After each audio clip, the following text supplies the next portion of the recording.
व्यापी सर्वज्ञानी परमेश्वर तुझा पुण्य तुझा समान परमेश्वर के नाम की महिमा हो। और आज आप लोगों का बीच में आने के लिए और इस प्रकार खड़ा होने के लिए प्रभु ने मौका दिया, इसलिए मैं परमेश्वर को धन्यवाद देता हूँ।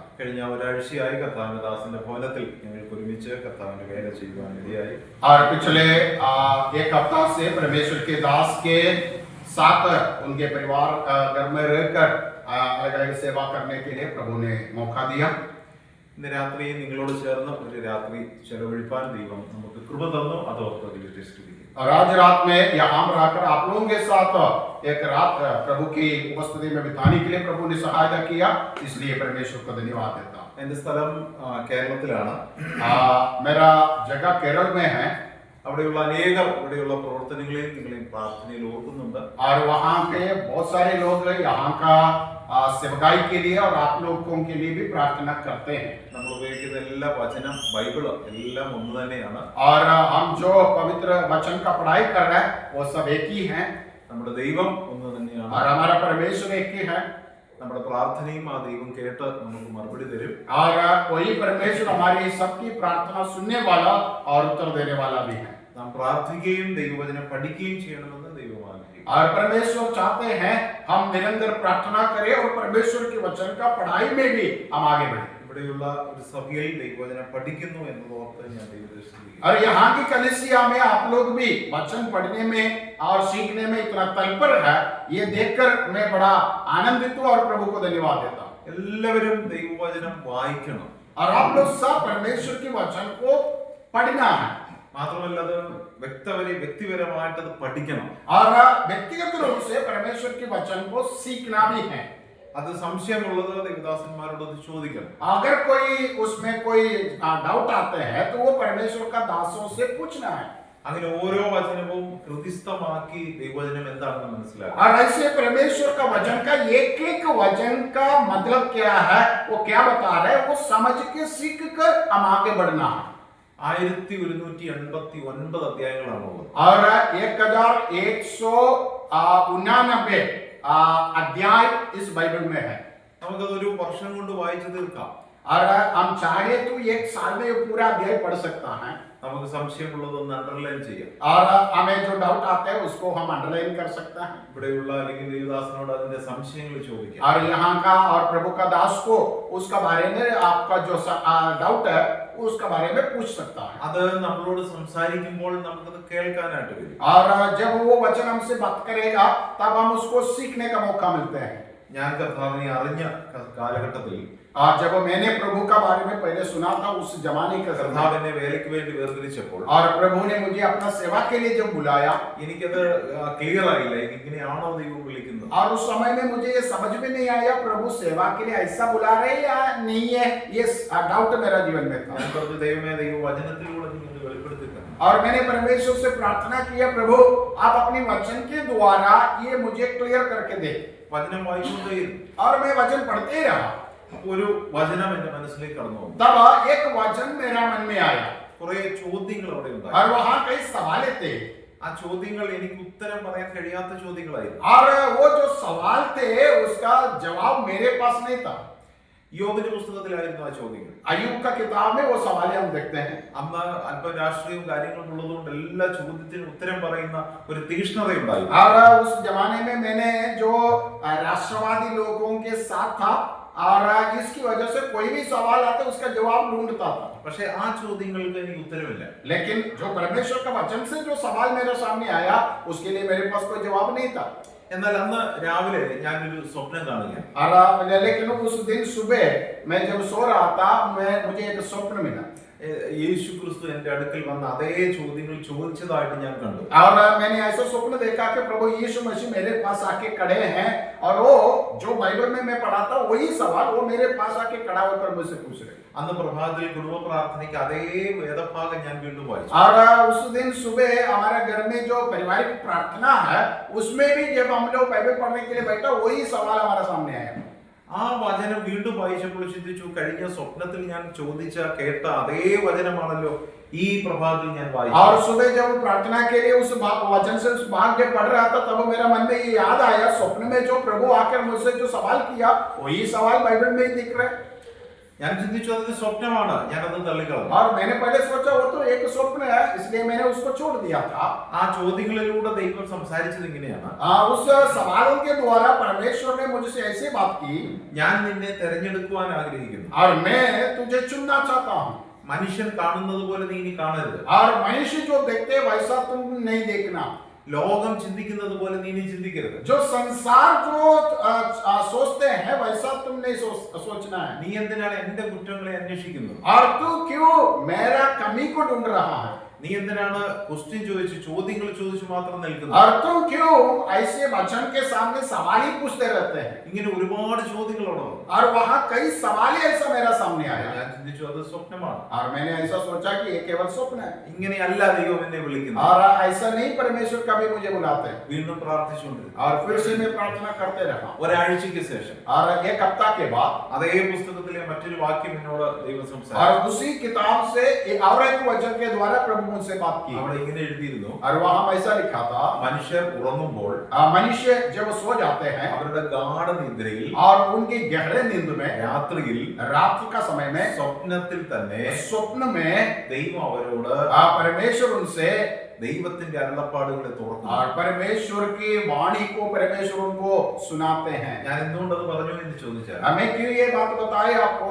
ഈ ദൈവവചനം നമ്മൾ വായിക്കുമ്പോൾ അത് നമ്മളോട് സംസാരിക്കും. तो जब हम इस परमेश्वर के वचन को पढ़ते हैं, तो उसके द्वारा परमेश्वर हमसे बात करते हैं। നമുക്കറിയാം ഇതിൽ ഒരുപാട് ചരിത്രങ്ങളുണ്ട്, हम सब जानते हैं इसमें बहुत सारे इतिहास की बातें हैं, ഒരുപാട് കഥകളുണ്ട്, और इसमें कई कहानियां हैं പ്രവചനങ്ങളുണ്ട്, और भविष्यवाणी है, നടന്ന സംഭവങ്ങൾ ഇന്നും നാളെയും നടക്കേണ്ടുന്ന और വിഷയങ്ങൾ, आज जो बातें चल रहा है वो भी है, और होने वाला बात भी इसमें लिखा है, യേശു ക്രിസ്തുവിന്റെ ജീവചരിത്രമുണ്ട്, और यीशु मसीह का जीवन चरित्र इसमें है, നാളെ എന്ത് സംഭവിക്കും എന്നുള്ളത് और എഴുതിയിട്ടുണ്ട്, कल क्या होने वाला है वो इसमें लिखा है, നമ്മെ സംബന്ധിക്കുന്ന കാര്യങ്ങൾ അത് എഴുതിയിട്ടുണ്ട്. और हमारी हर एक व्यक्ति का बारे में जो संबंध रखते हैं ऐसा बात भी इसमें लिखा है, നമ്മുടെ ചോദ്യത്തിന്റെ ഉത്തരങ്ങൾ ഇതിലുണ്ട്, और हमारी कई सवालों की जवाब इस किताब में है, നമ്മുടെ പ്രശ്നങ്ങൾക്ക് മറുപടി ഇതിലുണ്ട്, और हमारी सारी प्रॉब्लम का उत्तर इसमें मिलते हैं, നമ്മെ സ്നേഹിക്കുന്ന ഒരു വ്യക്തി ഇതിലുണ്ട്, और हमें प्रेम करने वाला एक व्यक्ति इस किताब में है, നമ്മുടെ കൂടെ നിൽക്കുവാനുള്ള ഒരാളെ ഇത് കാണിച്ചു തരും. और जो हमारे साथ हमेशा खड़ा हो सकता है ऐसा एक व्यक्ति को ये किताब हमें दिखाते हैं, നിങ്ങൾക്ക് മനസ്സ് തുറന്ന് സംസാരിക്കാനുള്ള ഒരു വ്യക്തിയെ ഇത് കാണിച്ചു और തരും. आपको दिल खोल के बात करने के लिए एक व्यक्ति को इस किताब आपको दिखाते हैं। നിങ്ങൾ ഒറ്റയ്ക്കാകുമ്പോൾ കൂടെ നിൽക്കുന്ന ഒരു വ്യക്തിയുമാണ് ദൈവവചനം. जब आप अकेला होते हैं, अकेलापन को महसूस करते हैं, उस समय में आपके पास आकर सांत्वना देकर साथ में खड़ा रहने वाला एक व्यक्ति को इस बाइबल आपको पहचान करवाता है। 23-ാം സങ്കീർത്തനം और वचन संहिता 23 जब हम पढ़ते हैं, ഒരുപക്ഷെ നിങ്ങൾക്കറിയാം, आप लोगों को मालूम है, അവിടെ വായിക്കുന്നത്, वहां हम पढ़ते हैं, മരണനിഴലിൽ താഴ്വരയിലും ഞാൻ നിന്നോട് കൂടെയുണ്ട്. और वहां हम ऐसा पढ़ते हैं, जब मृत्यु का तराई से होकर मैं चलेगा तभी भी मैं तेरे साथ हूं। നിങ്ങൾ മരിക്കുന്ന പോയിന്റിൽ എത്തിയാലും ദൈവവചനം പറയുന്നു കർത്താവ് നിങ്ങളോട് तो കൂടെ. परमेश्वर का वचन ऐसा कहते हैं, जब तुम मृत्यु का तराई में पहुंचेगा, मृत्यु का एकदम निकट पहुंचेगा, तभी भी प्रभु आपके साथ है। ഒരുപാട് ആളുകൾ ഒറ്റയ്ക്കിരുന്ന് കരഞ്ഞിട്ടുണ്ട് ബൈബിളിൽ. काफी लोग हम बाइबल में देखते हैं अकेला बैठ के रोया हुआ लोगों को हम देखते हैं, അവരുടെ അടുക്കൽ ചെന്ന ഒരുവനെ ഈ ബൈബിൾ കാണിച്ചു തരും. और उनके पास पहुंचा हुआ एक व्यक्ति को ये बाइबल हमें पहचान करवा देते हैं। ജീവിതത്തിൽ ഒരപ്പം മാത്രം ഉണ്ടാക്കി തിന്നിട്ട് മരിക്കുവാൻ ആഗ്രഹിച്ചവർക്ക് സകലതും കൊടുത്തൊരു ദൈവത്തെ ഈ വചനം കാണിച്ചു തരും. और हम देखते हैं जीवन में कोई रास्ता नहीं था, एक रोटी बना के खाने के बाद मरने के लिए तैयार होकर जो रहता था, उसको उनका जिंदगी पूरा उनको जो चाहिए था सब दिया हुआ व्यक्ति को ये बाइबल हमें पहचान करवा देता है। ഞാൻ ചോദിക്കട്ടെ, വേറൊരു പുസ്തകം ഈ ലോകത്തിൽ ഇതുപോലെ നമ്മോട് സംസാരിക്കുന്നതുണ്ടോ? तो प्यारों में ये सवाल करना चाहता हूं, क्या ऐसा बात करने वाला एक किताब और दुनिया में और कोई किताब है क्या? എന്റെ ജീവിതത്തിൽ ഒരുപാട് മതഗ്രന്ഥങ്ങൾ ഞാൻ വായിച്ചിട്ടുണ്ട്. ഇപ്പോഴും അതെന്റെ ഡിക്ഷണറി ലൈഫ് ഭവനത്തിലുണ്ട്. और मेरा घर में मेरा जो लाइब्रेरी है उसमें बहुत सारे धर्म का किताब मेरा लाइब्रेरी में मेरा घर में है. അതിലൊക്കെയുള്ള ആശയങ്ങൾ എന്നെ താല്പര്യപ്പെടുത്തുന്ന और वो उसमें कई बातें जो बताया वो हमें बड़ा आकर्षित करते हैं. പക്ഷെ ഈ വചനം സംസാരിച്ചതുപോലെ എന്നോട് വേറൊരു പുസ്തകവും സംസാരിച്ചിട്ടില്ല. लेकिन ये जो किताब मुझसे जो बात किया है वैसा इनमें से कोई भी किताब मुझसे बात नहीं किया. ആ വചനമാണ് ഈ കർത്താവിനെ കണ്ടെത്താനും കർത്താവിന്റെ പുറകെ പോകുവാനും എന്നെ പ്രേരിപ്പിച്ചത്. और यही वचन मुझे प्रभु को पहचानने के लिए और प्रभु का पीछे चलने के लिए मुझे मार्ग दिखाए. പക്ഷെ ഈ ദൈവവചനത്തിൽ എഴുതിയിരിക്കുന്ന എല്ലാം നമുക്ക് മനസ്സിലാകണമെന്നില്ല. और इस किताब में लिखा हुआ सारी बातें हमें समझ में आना ये निश्चय नहीं है. ഒരു വേദഭാഗം വായിക്കാം. തിമോഥെയോസിന്റെ 2-ാം ലേഖനം 3-ാം അധ്യായം 16-ാം വാക്യം. एक वचन पढ़ेंगे तिमोथी का दूसरा पत्र 3-ാം അധ്യായം 16 और 3 का 16 और 17 पद. 2 Timotheus chapter 3 verse 16 and 17. എല്ലാവരും ഒന്നെടുത്ത് വായിക്കാം ബൈബിൾ ഉള്ളവർ. आप लोग निकाल के जो भी मिलते हैं पढ़ सकते हैं. അവിടെ എഴുതിയിരിക്കുന്നു, നീ 15-ാം വാക്യത്തിൽ നീ പഠിച്ചും നിശ്ചയം പ്രാപിച്ചും ഇരിക്കുന്നതിൽ നിലനിൽക്ക. और उसका 15 पद में हम ऐसा पढ़ते हैं, बचपन से पवित्र शास्त्र तेरा जाना हुआ है. എല്ലാ തിരുവെഴുത്തും जो तुझे मसीह पर विश्वास करने से जो എല്ലാ തിരുവെഴുത്തും सब पवित्र शास्त्र എന്ന് പറഞ്ഞാൽ ഈ പൂർണ്ണ ബൈബിളും और इसका मतलब है कि ये पूरा बाइबल ദൈവശ്വാസീയമാകയാൽ और ये परमेश्वर से का प्रेरणा से रचा है. ഇതിലെ ഓരോ വാക്യങ്ങളും ദൈവത്തിന്റെ ശ്വാസമാണ്. और इसलिए इस किताब का हर एक वचन में परमेश्वर का श्वास है. അതുകൊണ്ട് നമ്മൾ ഓരോരുത്തരും और इसलिए हम हर व्यक्ति സകല സൽപ്രവൃത്തികളിലും और हर प्रकार का भले काम തികഞ്ഞവനായി തീരുവാൻ और उसमें हम सिद्ध बनने के लिए അത് നമ്മളെ ഉപദേശിക്കും, और ये वचन हमें उपदेश दे रहा है അത് നമ്മളെ ശാസിക്കും, और ये हमें सुधारते हैं ഗുണത്തിനായി സംസാരിക്കും, और हमें समझाते हैं അഭ്യസിപ്പിക്കും. और हमें धार्मिकता का शिक्षा देते हैं. ആ നിലയിൽ പ്രയോജനമുള്ളതാണ് ബൈബിൾ. और इस प्रकार का बहुत लाभदायक ग्रंथ है बाइबल. അതായത് ഈ ദൈവവചനം നമ്മളെ ഉപദേശിക്കും. ये परमेश्वर का वचन हमें उपदेश देते हैं. മോനെ അത് ചെയ്യരുത് അല്ലെങ്കിൽ അത് ചെയ്യണം, ये बेटा तो वो करना या वो नहीं करना ऐसा उपदेश देते हैं. അത് പോകരുത് അല്ലെങ്കിൽ പോകണം. और परमेश्वर का वचन कहते हैं वहां तू जा नहीं सकता है, ये जगह पर तुम जा सकता है, ये जगह पर तुम जा नहीं सकता, ऐसा उपदेश देते हैं. കുടുംബജീവിതത്തിൽ പങ്കാളികളെ തിരഞ്ഞെടുക്കുന്നതിൽ, ജോലി തിരഞ്ഞെടുക്കുന്നതിൽ, ശമ്പള കാര്യങ്ങളിൽ എല്ലാറ്റിലും ഈ ദൈവവചനം നമ്മളോട് സംസാരിക്കും. पारिवारिक जीवन में जो जीवन साथी को चुनने का विषय में और नौकरी चुनने में और जीवन का अलग अलग बातों में हम क्या बात है, कौन सी बात हम चुनना है, इसमें परमेश्वर का वचन हमें मार्ग निर्देश दे रहा है. ശാസിക്കും. ये हमें क्या बोलते हैं, हमें या समझाते हैं. या ചില സമയത്ത് നമ്മൾ അനുസരിക്കാതെ വരുമ്പോൾ ഇത് നമ്മളോട് ശാസിക്കും, നീ ഇങ്ങനെ ചെയ്യരുത്. जब हम कई बातों में जब हम नहीं करते हैं तब वो हमें डांट देते हैं. നമ്മളെ അവിടെ നിന്ന് വഴി തെറ്റും, വഴി മാറ്റും. जब हम एक रास्ता से जा रहे वो सही नहीं है तो वहां से हमें मोड़ देते हैं. നീ ചെയ്യുന്ന, പോകുന്ന, പ്രവർത്തിക്കുന്ന, ചിന്തിക്കുന്നത് തെറ്റാണെന്ന് പറയും. तू जो सोच रहे हैं, तो जो चिंता करते, तो जो करने जा रहा है वो गलत है, वो हमको बताते हैं. അങ്ങനെ ഇത് നമ്മളോട് ശാസന तो इसी प्रकार परमेश्वर का वचन हमें शिक्षा देता है. മൂന്ന്, നന്മ കാര്യങ്ങൾ, നല്ല കാര്യങ്ങളിൽ നമ്മളെ പ്രേരിപ്പിക്കും. और अच्छे बातों के लिए सुधारते हैं हमें. ഒരു ദൈവദാസനെ സ്വീകരിക്കുക, एक परमेश्वर का दास को स्वीकार करें അവർക്ക് വെള്ളം കൊടുക്കുക, और उनको पानी पिलाना മറ്റുള്ളവർക്ക് സഹായം ചെയ്യുക, और दूसरों की मदद करना, ഒരു രോഗിയെ ചെന്ന് കണ്ട് പ്രാർത്ഥിക്കുക, एक बीमारी वाला को जाके मिलके उनके लिए प्रार्थना करना. നമുക്കുള്ള രണ്ടുണ്ടെങ്കിൽ ഒന്ന് മറ്റുള്ളവർക്ക് കൊടുക്കുക. अगर हमें दो चीज है तो उसमें से एक दूसरे को देने के. ഇങ്ങനെയുള്ള അനേക കാര്യങ്ങളിൽ നമ്മളെ സൽപ്രവൃത്തികളിൽ നമ്മെ പ്രേരിപ്പിക്കും. और इस प्रकार का भले भले काम करने के लिए परमेश्वर का वचन हमें समझाते हैं. അങ്ങനെ നമ്മളെ ഒരു നല്ല നല്ല വ്യക്തിത്വത്തിലേക്ക് ഈ വചനം നടത്തും. तो ये परमेश्वर का वचन ऐसे हमें शिक्षा देकर एक अच्छा एक व्यक्ति बना देते हैं. രണ്ടാമത്തെ കാര്യം ഈ വെളിപ്പാട് പുസ്തകം 1-ാം അധ്യായം 3-ാം വാക്യം. और प्रकाशित वाक्य के किताब प्रकटीकरण पहला अध्याय का 3रा पद. അവിടെ വായിക്കുന്നത് ഈ വചനത്തിലെ വാക്കുകളെ വായിച്ചു കേൾപ്പിക്കുന്നവനും കേൾക്കുന്നവനും എഴുതിയിരിക്കുന്ന പ്രമാണിക്കുന്നവനും ഭാഗ്യവാൻ. वहां हम पढ़ते धन्य है वह जो इस भविष्यवाणी के वचन को पढ़ता है और वे जो सुनते हैं और इसमें लिखी हुई बातों को मानते हैं क्योंकि समय निकट है. നമുക്ക് 3 കൂട്ടം ആളുകൾ. और 3 बातें वहां बताया है. ഇന്ന് ഈ ചർച്ചയിൽ കൂടി വന്നവർ ഈ 3 കൂട്ടരിൽ ഒരാളായിരിക്കണം. और यहाँ पर आज जितने लोग इकट्ठे हुए हैं इनमें से हर एक व्यक्ति ये 3 बातों में से कोई भी एक में हो सकता है. ഒന്ന് വായിച്ച് കൊടുക്കുന്നവർ, വായിച്ച് കേൾപ്പിക്കുന്നവർ. एक जो पढ़ के सुनाते हैं. 2 വായിക്കില്ല പക്ഷെ അവർ കേൾക്കും. और दूसरी ग्रुप है वो लोग पढ़ते नहीं है लेकिन दूसरा लोग जो पढ़ते सुनते बैठते. മൂന്നാമത്തെ കൂട്ടർ വായിക്കില്ല കേൾക്കില്ല പക്ഷെ അവർ അറിഞ്ഞത് അവരത് അനുസരിക്കും. और तीसरा एक ग्रुप है वो लोग पढ़ते भी नहीं है और सुनते भी नहीं है लेकिन जो पहले से सुना हुआ बातें हैं वो मानते हैं. ഒന്നാമത് വായിച്ചു കൊടുക്കുക. एक पढ़ के सुनाना. ആര് വായിച്ചു കൊടുക്കും? कौन पढ़ के सुनाएगा? ഞാൻ ചോദിക്കട്ടെ, നിങ്ങളുടെ കുടുംബത്തിലുള്ളവരോട്, സ്നേഹിതരോട്, മറ്റുള്ളവരോട് ദൈവവചനത്തിലെ വാക്യങ്ങളിൽ വായിച്ചു കൊടുക്കുവാൻ നമുക്ക് കഴിയുമെങ്കിൽ we are blessed.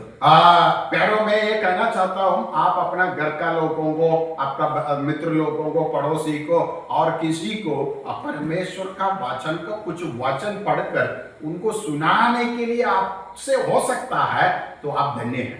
ഞാൻ പറയട്ടെ, ഈ ഗ്രാമത്തിൽ അനേകർ ഈ വചനം കേൾക്കാൻ ആഗ്രഹിക്കുന്നുണ്ട്. तो प्यारों इस गांव में बहुत लोग ये सुनने के लिए इच्छुक है, चाहते हैं वो लोग.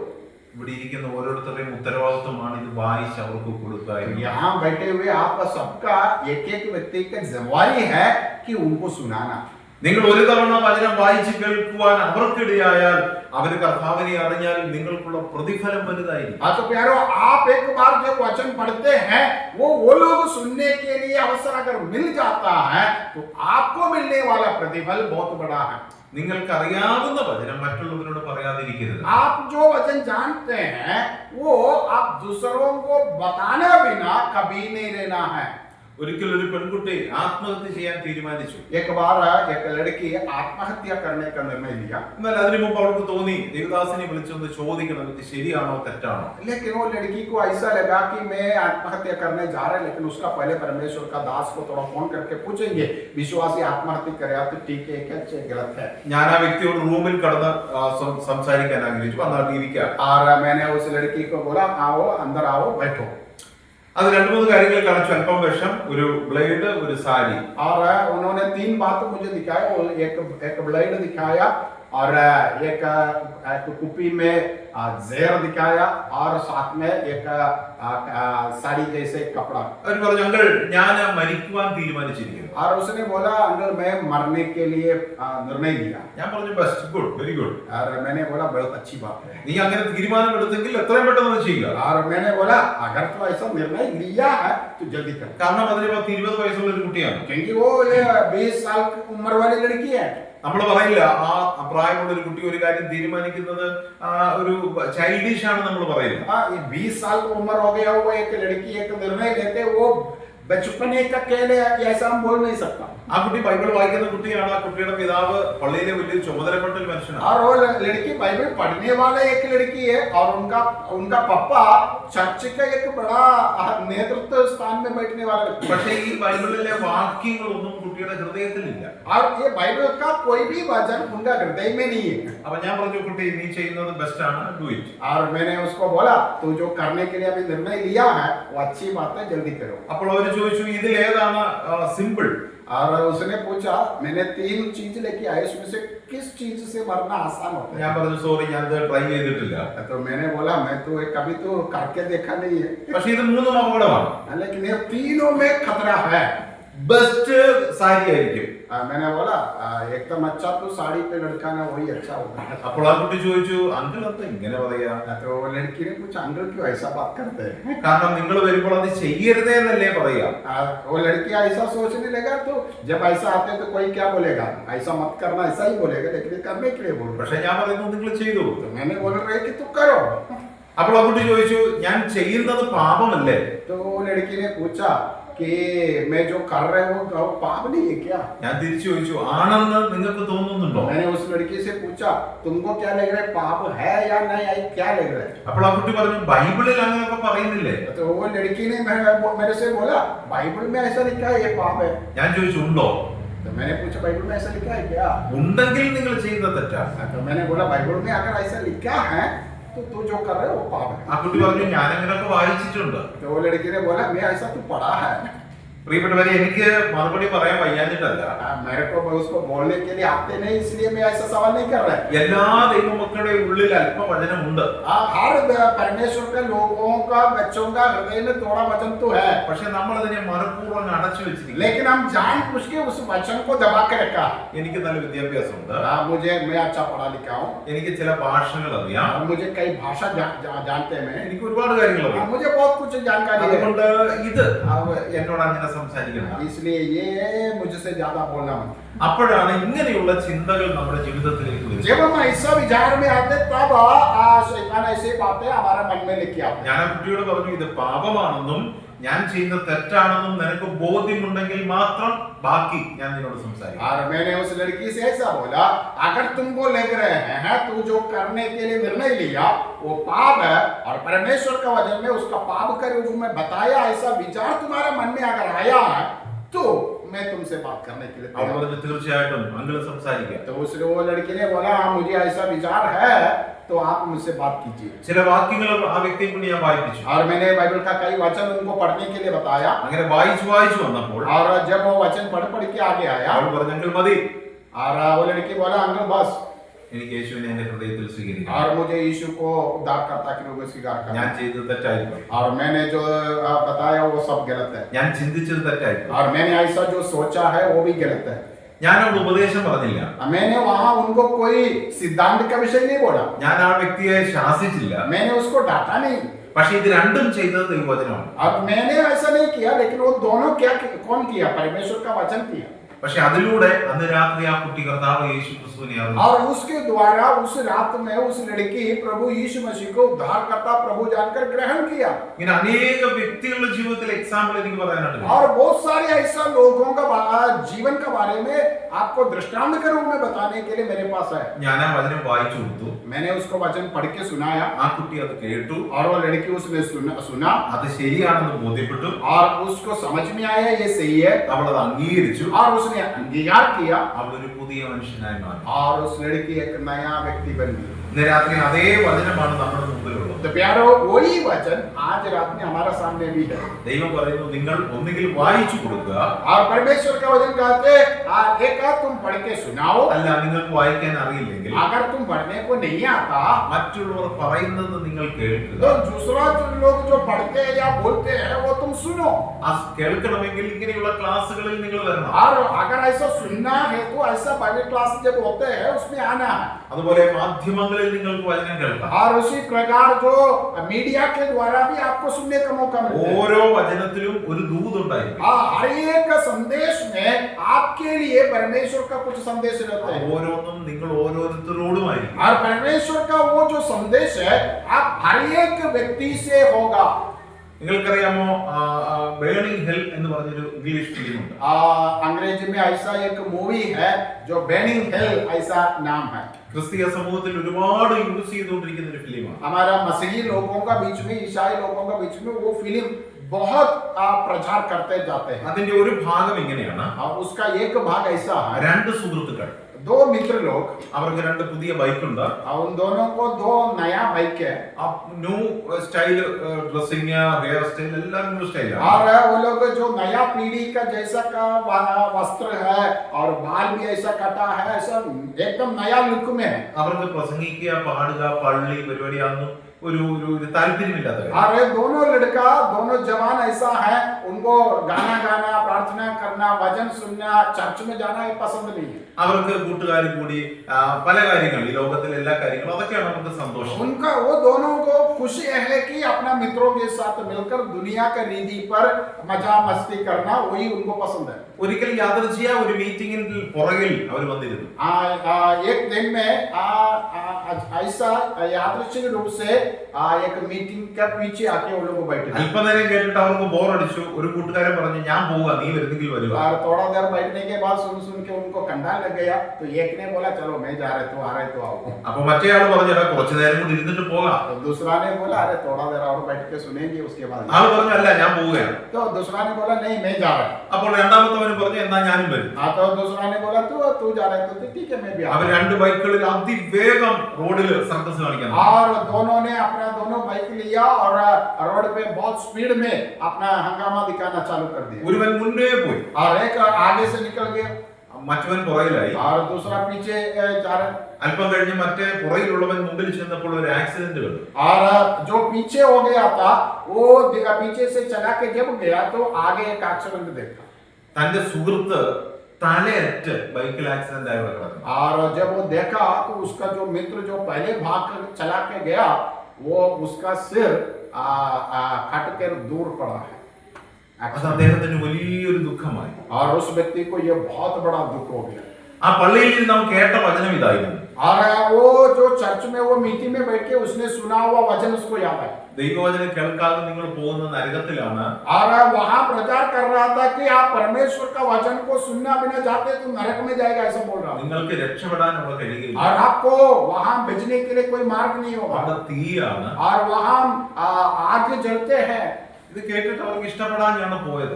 ये सुनकर पसंद नहीं आया इसलिए वो निकल के गया. അല്പം കഴിഞ്ഞപ്പോൾ थोड़ा देर के बाद ആ മറ്റേ സുഹൃത്ത് വളരെ കണ്ണുനീരോടെ ഈ ചർച്ചയിൽ കയറി വന്നു. और वो जो दूसरा जो जवान है वो रो रो के वापस चर्च അവൻ ആ പുറകിൽ നിന്ന് മുമ്പിൽ വന്നു. और वो पीछे से आगे आ गया. ആ സംസാരിക്കുന്ന പാസ്റ്ററുടെ അടുക്കൽ വന്നു. जो वचन बोल रहा था उस पास्टर के पास आया. ആ പാസ്റ്ററിനോട് കാര്യങ്ങളെല്ലാം തുറന്നു പറഞ്ഞു. और वो पास्टर से सारी बातें जो हुआ है खुल के ഒരു बताया. വലിയ ഭയം അവനെ പലട്ടി. और उनके अंदर एकदम घबराहट आ गया था. ഈ പാസ്റ്റർ പറഞ്ഞത് ശരിയാണോ? और ये पास्टर जो बोला ये सच है. അങ്ങനെയെങ്കിൽ എന്റെ സുഹൃത്ത് എവിടെയാണ് പോയത്? और ऐसा है तो मेरा जो मित्र अभी जो मरा है वो किधर गया होगा? അപ്പോൾ ആ ദേവദാസൻ പറഞ്ഞു, തീർച്ചയായിട്ടും ആ നരകത്തിലാണ് പോയത്. तो पास्टर ने बोला परमेश्वर का वचन के हिसाब से निश्चय वो नरक में गया. അവൻ അവിടെ ഇരുന്ന് ദൈവവചനം കേട്ടു. और वो जवान वहां बैठ के वचन सुना. അല്പം കഴിഞ്ഞ് അവൻ പറഞ്ഞു, എനിക്ക് യേശുവിനെ ഹൃദയത്തിൽ और സ്വീകരിക്കണം. उसने बोला मुझे प्रभु को स्वीकार करना है. ഞാൻ പറയട്ടെ, രണ്ട് വ്യക്തിത്വങ്ങൾ मैं ये कहना चाहता हूँ, दो मित्र लोग. ഈ വചനം പറയുന്നത് കേൾക്കുവാൻ മനസ്സുള്ളവനും മനസ്സില്ലാത്തവനും. उसमें से एक वचन सुनने के लिए इच्छुक था, दूसरा सुनने का मन नहीं था. ഒന്നുകിൽ നമുക്കിത് മറ്റുള്ളവരോട് പറഞ്ഞു കൊടുക്കാൻ കഴിയണം. तो प्यारो हमें दूसरों को एक बात है कि हम दूसरों को सुनाए, അല്ലെങ്കിൽ വായിച്ചു കൊടുക്കാൻ या नहीं है तो हम उसको पढ़ के सुनाए. നമുക്കറിയാവുന്ന ചരിത്രം അവരോട് പറഞ്ഞു കൊടുക്കും. जो हमें जो जानते हैं वचन के बारे में वो उनको बताए. അതിന് നാം ഓരോരുത്തരും ദൈവവചനം പഠിക്കണം. ऐसा करना है तो हम हर व्यक्ति व्यक्तिगत रूप से वचन को सीखना है. അത് ഈ ദൈവവചനം നമ്മളെ ശാസിക്കും, ഉപദേശിക്കും, നന്മയിലേക്ക് നമ്മെ നടത്തും. और इस पवित्र वचन हमें उपदेश देते हैं, समझाते हैं और हमें सुधारते हैं और हमें शिक्षा देते हैं. ഇനി അല്ല എങ്കിൽ अगर नहीं है तो നമ്മളെല്ലാവരും ആ നരകത്തിലേക്കായിരിക്കും യാത്ര तो ചെയ്യുക. प्यारो ऐसा नहीं है तो हम नरक में जाएगा. ये वचन വെളിപ്പാട് പുസ്തകം 22-ാം അധ്യായം प्रकाशित वाक्य का किताब 22 अध्याय അതിന്റെ 19-ാം വാക്യം और उसका 19वां पद. അവിടെ എഴുതിയിരിക്കുന്നു, ഈ പ്രവചന പുസ്തകത്തിലെ വചനത്തിൽ നിന്ന് ആരെങ്കിലും വല്ലതും നീക്കിക്കളഞ്ഞാൽ ഈ പുസ്തകത്തിൽ എഴുതിയിരിക്കുന്ന ജീവവൃക്ഷത്തിലും വിശുദ്ധ നഗരത്തിലും അവനുള്ള അവകാശം നീക്കിക്കളയും. और वहां पर ऐसा पढ़ते हैं, यदि कोई इस भविष्यवाणी की पुस्तक की बातों में से कुछ निकाल डाले तो परमेश्वर उस जीवन के वृक्ष और पवित्र नगर में से जिसका वर्णन इस पुस्तक में है उसका भाग निकाल देगा. ദൈവവചനത്തിൽ നിന്ന് നീക്കിക്കളയുക എന്ന് പറഞ്ഞ അർത്ഥം എന്താ? तो परमेश्वर का वचन में कहते हैं कि निकाल देगा, उसका मतलब क्या है? നമ്മുടെ രീതി പറഞ്ഞ ബൈബിൾ കീറി കളയുക. हमारा मतलब में बोले तो वो पाड़ के ഒരു പേപ്പർ കീറി കളയാ. एक पेपर है वो फाड़ के निकाल. പക്ഷെ അവിടെ പറയുന്ന ആശയം അതല്ല. तो लेकिन यहाँ पर बताया हुआ मतलब वो नहीं है. ബൈബിൾ കീറി കളയുന്നവനെ ദൈവം ശിക്ഷിക്കും. जो बाइबल को फाड़ के फेंकते हैं उनको परमेश्वर दंड देगा. ബൈബിളിൽ ഒരു പേപ്പർ കീറുന്നവനെ ദൈവം ശിക്ഷിക്കും. बाइबल का एक पन्ना अगर फाड़ेगा तो भी परमेश्वर का दंड പക്ഷെ देगा. അവിടെ പറയുന്നത്, लेकिन यहाँ वहां पर जो बताते हैं ഈ വചനത്തിലെ ഏതാണ്ട് 32,000-ഓളം വാക്യങ്ങൾ और इस परमेश्वर का वचन में कम से कम 32,000 वचन है. उस वचन को നമ്മളത് വായിക്കുമ്പോൾ जब हम पढ़ते हैं ഇതിന് വലിയ പ്രാധാന്യമൊന്നും ഇല്ലായിരുന്നോ, और हम ऐसा सोचते हैं अरे इसको तो ज्यादा गंभीर विषय नहीं है, അത് ചുമ്മാതെ എഴുതിയേക്കാണ്, वो ऐसा ही लिखा है. ഇത് ക്രിസ്ത്യാനികൾക്കുള്ളൊരു പുസ്തകമാണ്, ये तो मसीही लोगों का किताब है ഇതിങ്ങനൊന്നും സംഭവിക്കില്ല, और ये ऐसा लिखा ऐसा कुछ होने वाला नहीं, അല്ലെങ്കിൽ ഇങ്ങനൊന്നും സംഭവിച്ചിട്ടില്ല, ऐसा कुछ हुआ ही नहीं है. വെറുതെ ഒരു അമ്മൂമ്മ കഥയായിട്ട് എഴുതിയിരിക്കുന്നു. ये पुराना लोग जो पुराना जमाने का कई लिखा हुआ कुछ कहानी है. നിങ്ങൾ അങ്ങനെ ചിന്തിക്കുന്നെങ്കിൽ अगर आपसे कोई ऐसा सोचते हैं അതാണ് ആ വാക്യത്തിന്റെ അർത്ഥം. നിങ്ങൾ ഈ വചനത്തിലെ വാക്യങ്ങൾ എടുത്ത് കളയാണ്. वही यहाँ पर लिखा है ऐसा विचार आपका मन में है तो उसका मतलब आप वचन को निकाल रहे हैं. ദൈവം അവനെയും സ്വർഗത്തിൽ നിന്ന് എടുത്ത് നരകത്തിലേക്ക് तो ऐसा विचार रखने वाले को परमेश्वर भी क्या करेगा, स्वर्ग से निकाल देगा. അതുകൊണ്ട് ഇതിലുള്ള സകല വാക്യങ്ങളും സത്യമാണ്. അത് വിശ്വസിക്കുവാൻ ദൈവമക്കൾ കടപ്പെട്ടവരാണ്. और इसलिए इस पुस्तक का हर एक वचन सत्य है, सच्चाई है और उसको पूरा पूरा विश्वास करने के लिए हमें कर्तव्य है. മർക്കോസ് സുവിശേഷം 4-ാം അധ്യായം. मरकुस के सुसमाचार अध्याय 4. നിങ്ങൾക്കെല്ലാം അറിയാവുന്ന ഒരു ചെറിയ ഉപമയാണത്. और आप लोग सब जानते हैं वहां हमारे एक दृष्टांत बताया है. ഒരു വിതയ്ക്കുന്നവനെ കുറിച്ച് പറയുന്നു. वहां जो दाना बोने वाले के बारे में बताया है. വിതയ്ക്കുന്നവനെ കുറിച്ച് അവിടെ വായിക്കുകയാണ്. वहां जो दाना बोने वाले का एक दृष्टांत प्रभु ने बताया. നിങ്ങൾ ആ 4-ാം അധ്യായം താഴേക്ക് വായിക്കുമ്പോൾ पहला अध्याय का शुरू से जब हम पढ़ते हैं बीज बोने वाले का 4-ാം വാക്യത്തിൽ വായിക്കുന്നു, ചിലത് വഴിയരികെ വീണു, പറവകൾ അത് തിന്നു കളഞ്ഞു. और वहां पर हम पढ़ते कुछ सड़क पे गिरा उसको पक्षियों ने खा लिया. ചിലത് പാറസ്ഥലത്ത് വീണു, വളർന്നു വന്നു, പക്ഷെ പെട്ടെന്ന് ഉണങ്ങിപ്പോയി. और कुछ जो पथरीले जमीन में गिरा और वो जल्दी से उग के आया लेकिन सूख गया. ചിലത് മുള്ളിനിടയിൽ വീണു, വളർന്നു വന്നെങ്കിലും മുള്ള് ഞെരുക്കി കളഞ്ഞു. और कुछ ऐसा है कि जाड़ीले के बीच में आया, वो बढ़कर आया लेकिन जो कांटे जाड़े उसको दबाने की वजह से वो फल नहीं लाया. ചിലത് നല്ല സ്ഥലത്ത് വീണു, അത് ഇന്ന് നിലനിൽക്കുന്നു, ഏറ്റവും നല്ല ഫലം और ലഭിച്ചു. कुछ ऐसा है जो अच्छा जमीन पे गिरा, वो अच्छे से आगे बढ़ा और वो आज तक बने रहते हैं, साथ साथ में फल भी लाते हैं. ചിലപ്പോൾ നമ്മൾ കേട്ട വചനം, कई बार ऐसा होता है जो वचन हमने सुना है നിങ്ങൾ കേട്ട വചനം और आप लोग जो वचन सुना है വഴിയിൽ കളയും. और वो रास्ता में छोड़ सकता है. എന്ന് പറഞ്ഞാൽ എന്താ അർത്ഥം? उसका मतलब क्या है? ഇവിടെ ഇരിക്കുമ്പോൾ ഓക്കെ എന്ന്, जब यहाँ बैठते हैं तब ठीक है, അതെല്ലാം മനസ്സിലായി. सब समझ में आ गया. അങ്ങോട്ട് ഇറങ്ങിയപ്പോൾ മനസ്സിലായി, यहाँ से बाहर निकला कभी भी समझ में. ഇന്ന് മനസ്സിലായി, और आज अच्छे से याद है, നാളെ ചോദിക്കുമ്പോൾ അറിയത്തില്ല. कल पूछते तो पता नहीं. ഇന്നലെ ദൈവദാസൻ എന്താ സംസാരിച്ചത്? कल प्रभु का दास क्या बोला था? അത് ആ വഴിയിൽ പോയി. इसका मतलब जो आप घर पे गया ना वो रास्ता में हो गया. ആ കേട്ട വചനം നമ്മുടെ ജീവിതത്തിൽ പ്രയോജനമായില്ല. जो वचन आपने सुना है कल वो आपका जीवन में काम में नहीं आया. രണ്ടാമത് പാറപ്പുറത്ത് വീണു. दूसरा जो पत्थरीला जमीन में गिरा. ഈ പാറ എന്ന് പറയുന്നത് നമ്മുടെ ഹൃദയമാണ്. ये जो पत्थर जो है वो हमारा हृदय है. ഈ ദൈവവചനം ചിലരോട് എത്ര പറഞ്ഞാലും കേൾക്കുക. हाँ, ये परमेश्वर का वचन कई कई लोगों से कितना भी बोलो उनके अंदर नहीं जाएगा. ദൈവവചനം പറയുന്നു, മദ്യപിക്കുന്നവൻ സ്വർഗരാജ്യം അവകാശമാക്കുകയില്ല. परमेश्वर का वचन कहते हैं जो दारू पीते हैं वो परमेश्वर का राज्य का वारिस नहीं बनेगा. നമ്മളെന്ത് പറയും? हम क्या बोलते हैं? അത് വലിയ വലിയ മദ്യമാണ്, ഞങ്ങൾ ചെറിയ ചെറിയ മദ്യമാണ് കുടിക്കുന്നത്. हम ऐसा कहेंगे वो तो बड़ा बड़ा पीने वाला के बारे में है, हम तो थोड़ा ഞങ്ങൾ ചെറിയ ചെറിയതായതുകൊണ്ട് അത് ഞങ്ങളോടല്ല, छोटा छोटा थोड़ा थोड़ा है वो, इसलिए हमसे नहीं है, അതുകൊണ്ട് ഞങ്ങളെ ബാധിക്കുന്നില്ല. इसलिए हमसे नहीं है. അപ്പോൾ ചിലപ്പോൾ നമ്മുടെ ഹൃദയം പാറ പോലെ കഠിനമാകും. कई बार ऐसा है हमारा हृदय पत्थर के समान कठोर बन जाता है. ഇസ്രായേൽ ജനത്തെ മിസ്രൈമിൽ നിന്ന് വിടുവാൻ जब इस्राएल के लोगों को मिस्र से छुड़ाने के लिए എത്ര ബാധയുണ്ടായിരുന്നു? वहां पर परमेश्वर ने कितना विपत्ति लाया? 10 ബാധകളോടെ वहां 10 पीढ़ी 10 जो पीड़ा परमेश्वर ने मिस्र के ऊपर लाया। ഓരോ ബാധ കഴിയുമ്പോഴും ഫറവോൻ പറയും സോറി ഞാൻ വിട്ടേക്കാം. एक एक का पीड़ा जो परमेश्वर उनके ऊपर लाता था, फिर वो बोलता था अभी माफ करो मैं छोड़ दूंगा। പക്ഷെ ബാധ കഴിയുമ്പോൾ പറയും വിടത്തില്ല. जब वो ठीक हो जाते वो बोला नहीं छोड़ूंगा। അടുത്ത ബാധ വരും, അപ്പോഴും പറയും വിട്ടേക്കാം. ബാധ കഴിയുമ്പോൾ വിടത്തില്ല. जब दूसरा आएगा तभी भी वो बोलेगा जल्दी ये रुकने के लिए प्रार्थना करो, जब रुक जाएगा तो मैं छोड़ देंगे, लेकिन नहीं छोड़। അദ്ദേഹത്തിന്റെ ഹൃദയം പിന്നെയും പിന്നെയും പാറയായി കൊണ്ടിരിക്കും. और वो फिरौन का मन बार बार कठोर होते गया। ഒടുവിൽ തന്റെ ആദ്യജാതൻ മരിച്ചു. लास्ट में उसका पहला बेटा मर गया। ഞാൻ ചോദിക്കട്ടെ, അത് സന്തോഷമുള്ള ഒരു കാര്യമാണോ? मैं ये सवाल करना चाहता हूँ, ये खुशी की बात है क्या?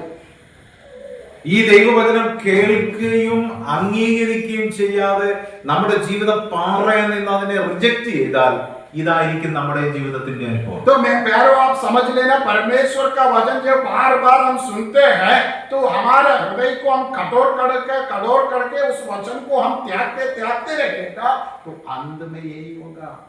നമുക്കുള്ളത് ഏറ്റവും വെല്ലുവിളിപ്പുള്ളതിനെ ദൈവം എടുത്ത് മാറ്റിയെന്ന് വരും. हमारा जीवन में जो सबसे बहुमूल्य है, जो हम समझते हैं, उसको परमेश्वर निकाल देगा। നമ്മുടെ കുടുംബത്തെ നശിപ്പിച്ചെന്ന് വരും. हमारा परिवार को शायद परमेश्वर सत्यानाश करेगा। നമ്മുടെ കണ്ണിന് മുമ്പിൽ നമ്മുടെ തലമുറകളെ ദൈവം കൊന്നുകളഞ്ഞെന്ന് വരും. हमारी आंखों की सामने से हमारे पीढ़ी को शायद परमेश्वर खत्म कर കാരണം देगा। നമ്മുടെ ഹൃദയം കഠിനമായിരിക്കുക.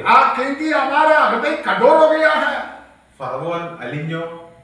फरोह का मन पिघल गया क्या? ഫറവോൻ പറഞ്ഞു ഓക്കെ നിങ്ങൾ എല്ലാവരും പൊക്കോളൂ, എന്റെ മോൻ മരിച്ചു, മൊത്തം പൊക്കോളൂ, ആരും ഇവിടെ നിൽക്കണ്ട. जब खुद का बेटा मरा तभी फरोह ने बोला जल्दी यहाँ से निकल जाओ, तुम लोग सब इधर से निकल जाओ। പക്ഷെ ഫറവോന്റെ ഹൃദയം മാറിയില്ല. फिर भी उसका मन का परिवर्तन नहीं हुआ है। കുറച്ചു കഴിഞ്ഞ് ഫറവോൻ വീണ്ടും വന്നു. थोड़ा देर के बाद वो वापस आया है। അവന് വീട്ടിലിരിക്കായിരുന്നു. उनको वहाँ घर पे आराम से बैठ सकता था। സുഖമായിട്ട് ജീവിക്കാമായിരുന്നു. वहाँ राजमहल में बैठ के आराम से अपना जिंदगी बिता പക്ഷെ सकता പിന്നെയും था। ഹൃദയം കഠിനമാണ്. लेकिन उनका मन फिर भी कठोर है। അവരെ കൊല്ലണം. उनका मन में ऐसा विचार है, वो लोग भाग गया, उसको खत्म करना है। ദൈവവചനത്തിന് എതിർത്ത് നിന്നാൽ നമ്മുടെ ആറ്റിറ്റ്യൂഡ് ക്രൈമായി. तो प्यारो, अगर हम परमेश्वर का वचन बार बार सुनकर उनका विपरीत भी अपना हृदय को कठोर करेगा, तो हमारा सोच सब गुनाह में हमें ले जाएगा। ദൈവം എന്ത് ചെയ്തു? परमेश्वर ने क्या किया?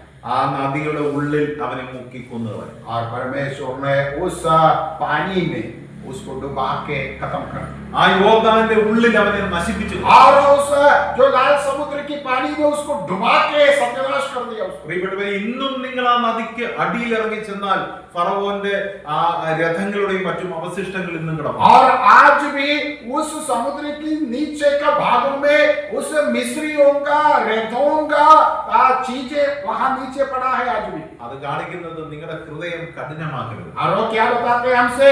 तुम्हारा हृदय को कठोर मत करो। പക്ഷെ ഈ മർക്കോസുവിശേഷം 4-ാം അധ്യായത്തിൽ നോക്കുക, പാറപ്പുറത്ത് വീണെങ്കിലും ഒന്ന് വളർന്നു.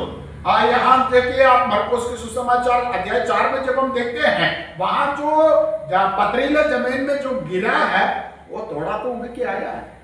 വചനം കേട്ട് 1-2 ആഴ്ച ഓക്കെ ആയിരുന്നു, एक तो हफ्ता में तो ठीक था, അല്ലെങ്കിൽ ഒരു മാസം ഓക്കെ ആയിരുന്നു, नहीं तो 1 महीना तक ठीक था। കുറച്ച് ആക്റ്റീവ് ആയിരുന്നു. सब कार्य में अच्छा से चल रहा। പക്ഷെ ലൈറ്റ് പോകുന്ന പോലെ പെട്ടെന്ന് അതും. जैसा वो पावर चला जाता है वैसा वो भी चला जाता है। മൂന്നാമത്തെ നോക്കുക, മുള്ളിനിടയിലുള്ള വളർച്ച. और तीसरा ग्रुप है जो ऊंट कटोरे या जो कटीले झाड़ों का बीच में जो बढ़ते, ഇവരെ നമുക്ക് കുറ്റപ്പെടുത്താൻ പറ്റുമോ? നിങ്ങൾ ഒന്ന് ചിന്തിക്കണേ. आप थोड़ा सोच लेना, जो कटीले अगर झाड़ों का बताया- बीच में है, उनके ऊपर हम दोष लगा सकते हैं क्या? അവര് പറയാണ്, ये लोग बता रहे हैं ഞാൻ നന്നായിട്ട് വളർന്നേനെ, मैं अच्छे से बढ़ सकता था, എനിക്ക് ശക്തിയുണ്ടോ, मेरे पास सामर्थ्य था, എനിക്ക് അറിവുണ്ടോ, मुझे जानकारी है, പക്ഷെ എനിക്ക് ചുറ്റും മുള്ളായി പോയി. लेकिन मेरा चारों तरफ है कटीले झाड़ है। ഞാൻ നിൽക്കുന്ന വീട്ടിൽ മുള്ളാണ്. मेरा घर पे कटीला का झाड़ എന്റെ है। പേരൻസ് ആണ് കുഴപ്പം, मेरा पापा मम्मी मेरा दुश्मन है, എന്റെ ഹസ്ബൻഡ് അല്ല എന്റെ വൈഫാണ് കുഴപ്പം, नहीं तो मेरा पत्नी या नहीं मेरा पति मेरे को आगे जाने नहीं അല്ലെങ്കിൽ എന്റെ ജോലിയാണ് കുഴപ്പം, नहीं तो मेरा नौकरी मुझे जाने नहीं। അല്ലെങ്കിൽ കുഞ്ഞുങ്ങൾക്ക് രാവിലെ തിരക്ക്, അത് ഇത്, രാവിലെ ഗ്യാസിലായിരുന്നു, കറണ്ടില്ലായിരുന്നു, എല്ലാം മുള്ളാണ്.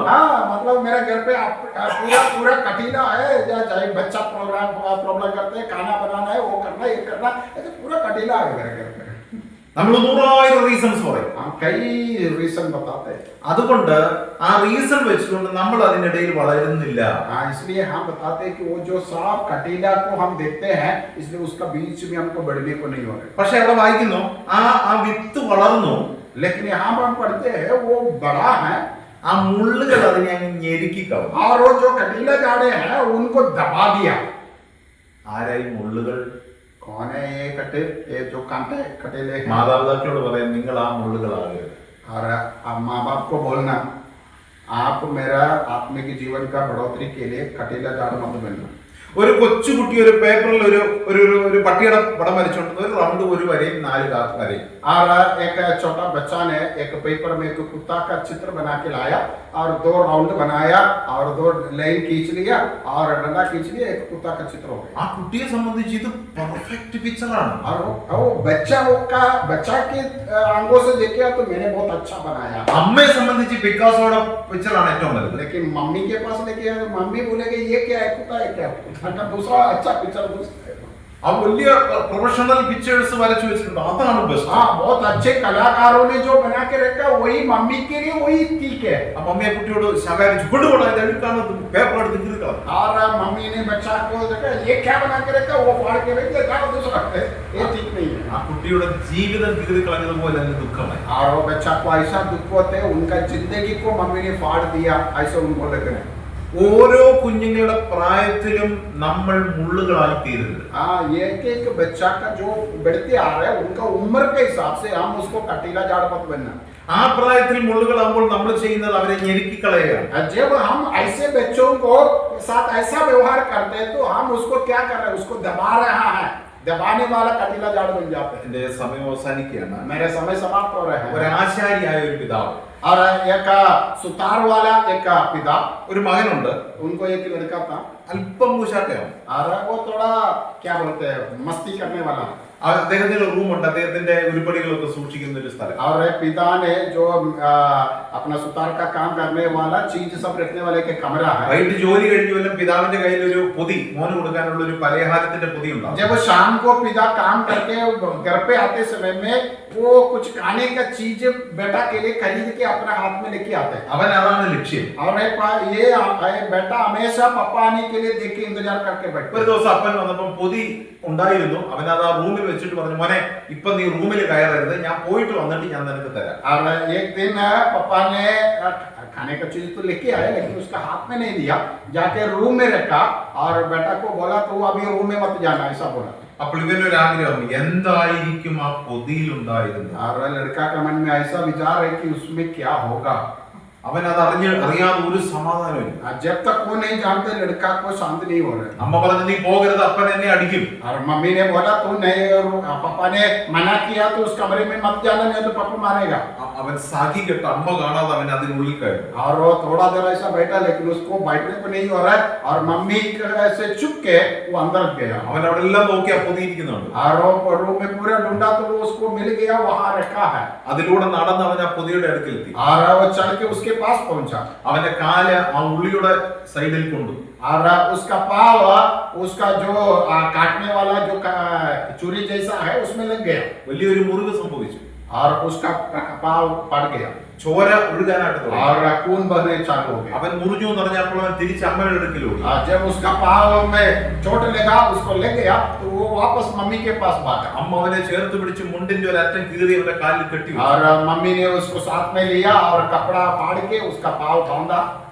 അവർ രണ്ടുപേരും വാതിൽക്ക് വെയിറ്റ് ചെയ്യുക. അപ്പൻ വന്ന് അമ്മയ്ക്ക് അടി കിട്ടും, നിനക്കും അടി കിട്ടും. और मम्मी और बेटा दोनों पापा आने के लिए इंतजार कर रहे, पापा आएगा तो दोनों को बराबर मिलेगा, ऐसा सोच के। കാരണം നീ ചെയ്യാൻ പാടില്ലാത്തതാണ് ചെയ്തത്. क्योंकि जो करने के लिए मना किया वही किया है। അപ്പൻ തിരിച്ചു വന്നു. और पापा वापस आया അമ്മയും മോനും സൈലന്റ് ആണ്. और मम्मी और बेटा चुपचाप बैठे हैं। അപ്പൻ ചോദിച്ചു, എന്ത് പറ്റി? पिता ने पूछा क्या हो गया? പിന്നെയും സൈലന്റ് ആണ്. दोनों कुछ नहीं बोल रहे। അമ്മ ചെറിയ ശബ്ദത്തിൽ പറഞ്ഞു, मम्मी ने धीरे से बोला, മോൻ അറിയാതെ ആ റൂമിൽ ഒന്ന് കടന്നു.